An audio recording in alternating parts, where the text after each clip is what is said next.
Hello दोस्तों, आज हम बात करेंगे चाइनीज ड्रामा जो कि एक रोमांटिक रिवेंज ड्रामा है जिसमें हमारा में हीरो हैंडसम कमांडर होता है, हमारी में हीरोइन बहुत खूबसूरत सिंपल अमीर घर की लड़की होती है। इन दोनों के बीच की लव केमिस्ट्री इस ड्रामा इंटरेस्टिंग बनाती है। कहानी शुरू होती है। एक सुनहरी शाम थी जब दान परिवार अपने महल में त्योहार मना रहा था।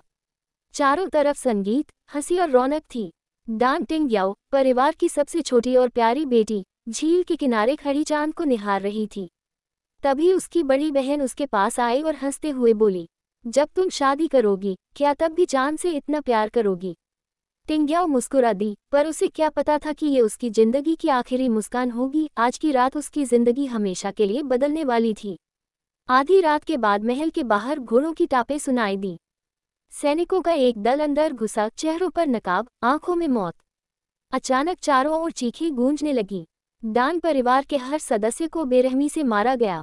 टिंगयाओ किसी तरह महल के पिछवाड़े से बच निकलती है। झील के पास खून से लथपथ उसकी बहन गिर पड़ी थी। आखिरी सांसों में वह टिंगयाओ का हाथ पकड़कर कहती है, ये किसी अंदरूनी गद्दार की साजिश है, बदला लेना, किसी पर भी भरोसा मत करना। टिंगयाओ बेहोश होकर गिर जाती है। जब उसकी आंखें खुलती हैं तो वह एक साधारण से कमरे में है, किसी नौकर की तरह। उसे एक बूढ़ी महिला मिलती है जो कहती है, तुम्हें बचाने वाला कोई और नहीं, खुद जनरल फैंग टियनी है। अब तुम उसकी हवेली में एक दासी बनकर रहोगी। टिंगयाओ को विश्वास नहीं होता, क्या वही आदमी जिससे उसे बदला लेना है, वही उसका रक्षक बन गया? वह आंखों में बदले की आग लिए कहती है, अब मैं सिर्फ एक दासी नहीं, मैं अपने पूरे परिवार की आवाज़ हूँ, और ये हवेली ही मेरी जंग का मैदान है। फैंग हवेली शहर की सबसे बड़ी और ताकतवर कोठी। भीतर कदम रखते ही दान टिंगयाओ के दिल में डर और गुस्सा एक साथ उमड़ने लगते हैं। हर दीवार, हर चेहरा उसे ये याद दिलाता है कि वो अब एक दासी है, लेकिन असल में वो एक मिशन पर है। वो खुद से कहती है, इस हवेली में मेरा हर कदम बदले की ओर बढ़ेगा। मैं उनके करीब जाऊंगी और एक एक सच उजागर करूंगी। पहली मुलाकात, जनरल फैंग टियनी। फैंग टियनी, कड़क चेहरा, तेज नजरें और हर किसी पर भारी रौब। टिंगयाओ उसे पहली बार अपने सामने देखती है जब वो अपने घोड़े से उतरता है।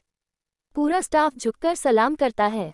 टिंगयाओ भी सिर झुकाती है, लेकिन उसकी आंखें जनरल के चेहरे को गौर से देखती हैं। वो सोचती है, क्या ये वही है जिसने मेरे परिवार को तबाह किया? जनरल उसकी तरफ देखता है, कुछ पलों के लिए उनकी नज़रें टकराती हैं। उसे टिंगयाओ में कुछ अलग नजर आता है। वो अपनी सख्त आवाज में कहता है, तुम नहीं हो, नाम क्या है? टिंगयाओ झुकते हुए जवाब देती है, सियो टाओ, मालिक। उसने अपना असली नाम छुपा लिया है। हवेली के अंदर हर किसी की अपनी चालें हैं। कुछ नौकर उसे नीचा दिखाने की कोशिश करते हैं। फैंग परिवार की बहू मैडम याओ टिंगयाओ को देखकर कहती है, इस लड़की की आंखों में आग है, कुछ तो छुपा रही है। वहीं दूसरी ओर जनरल टियनी रात में अकेले बैठे टिंगयाओ को देखता है, जो चुपचाप आंसू बहा रही होती है। क्या तुम डर गई हो? वो पूछता है। टिंगयाओ उसे देखकर खुद को संभालती है, नहीं मालिक, बस पुराने दिनों की याद आ गई।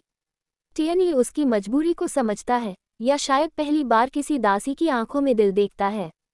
अंत में टिंगयाओ अपने कमरे में छुपकर उस छोटी सी चाकू को देखती है जो उसने अपने कपड़ों में सिल रखी है। तैयार हो जाओ जनरल फैंग, तुम्हारा सच मुझे मिलकर रहेगा, क्योंकि मैं दासी नहीं, एक तूफान हूँ। सुबह का समय, हवेली की रसोई में कोलाहल है। नौकर चाकर इधर उधर भाग रहे हैं। एक खास मेहमान आने वाला है, फैंग टियनी के चाचा, जो सेना में ऊंचे पद पर हैं और परिवार के असली सत्ता माने जाते हैं। टिंगयाओ को चाय सर्व करने की जिम्मेदारी मिलती है। जैसे ही वो ट्रे लेकर कमरे में जाती है, उसकी नज़र चाचा के चेहरे पर टिक जाती है। वो चेहरा, वही चेहरा जो उसे उस खून से लथपथ रात में दिखा था। उसी की तलवार से उसका पिता मारा गया था। टिंगयाओ का हाथ कांपने लगता है। कप में से चाय छलक जाती है।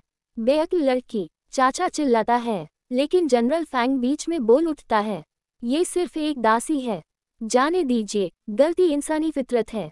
टिंगयाओ को हैरानी होती है, जनरल उसकी ढाल बना। उस रात टिंगयाओ हवेली की पुरानी स्टडी में जाती है जहां पुराने कागजात और किताबें रखी हैं। उसे एक पुरानी डायरी मिलती है, उसके पिता की।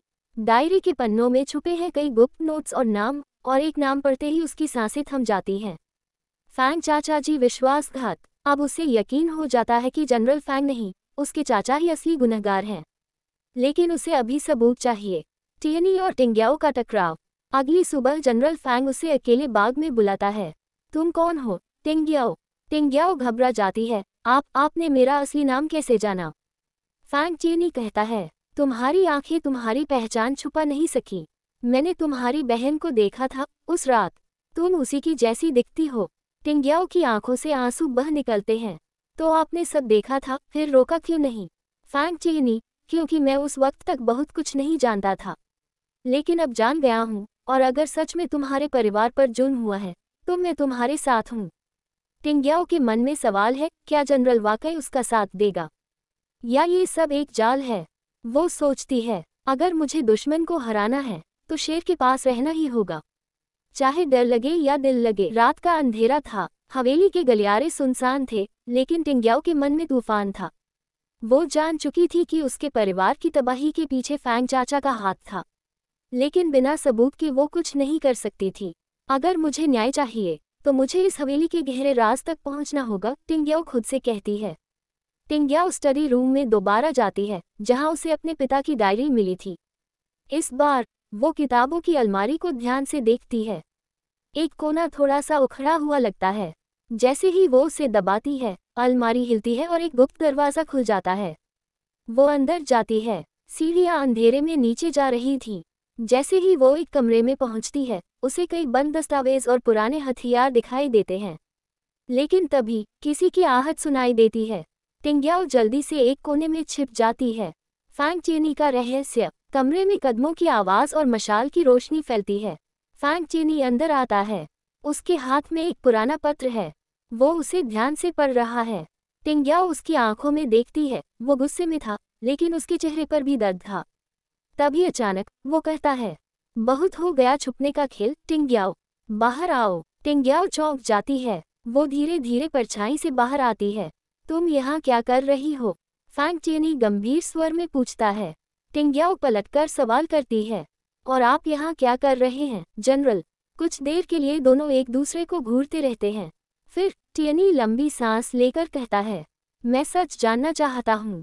मैंने हमेशा अपने चाचा को सही समझा, लेकिन ये पत्र। वो पत्र टिंग्याओ की तरफ बढ़ाता है। वो कांपते हाथों से उसे पढ़ती है। डान परिवार की हत्या के आदेश पर हस्ताक्षर। टिंग्याओ की आंखें फैल जाती हैं। तो आप मुझे धोखा नहीं दे रहे? वो धीरे से पूछती है। फैंग चेनी पहली बार उसकी आंखों में देखता है और कहता है, मैं नहीं जानता कि तुम्हें मुझ पर भरोसा होगा या नहीं, लेकिन अगर मेरे चाचा दोषी हैं तो मैं खुद उन्हें सजा दूंगा। किसी की नज़र उन पर है।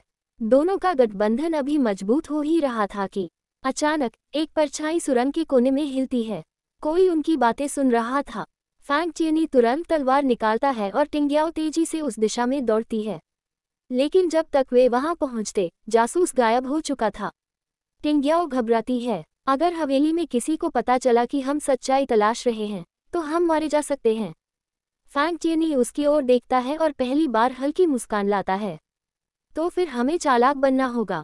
एपिसोड का अंतः खतरा और बढ़ रहा है। अगले दिन हवेली के मुख्य कक्ष में फैंग चाचा बैठा है। एक नौकर उसके कान में फुसफुसाता है, मालिक, हमें उन दोनों पर नजर रखनी होगी।